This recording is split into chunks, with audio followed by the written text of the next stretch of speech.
দর্শক, আমি তো যাচ্ছি এখন ঢাকা কেরানীগঞ্জ যাবো এক পার্টি। কিছু চারা দেওয়া হয়েছে, ওখানে লাগানোর সময় থাকতে হবে। তো আমি যশোর মণিহাট থেকে শখ পরিবহনের টিকিট কেটে ঢাকার উদ্দেশ্যে যাচ্ছি।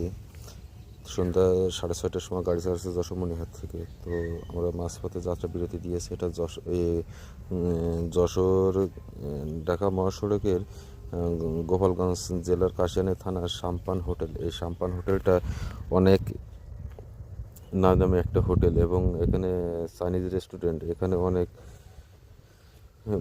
বিদেশি অথবা বাংলাদেশি অনেক ধনীরা এখানে বিশেষ করে খাবার খেয়ে থাকে। তো আমি এর আগেও আসছি, আরও 2বার আসছি, এবারে 3বার। তো প্রথমবার তেমন কিছু খাইছিলাম না, দ্বিতীয়বার খেয়ে ভাই এমন অবস্থা পড়ছে আমার যে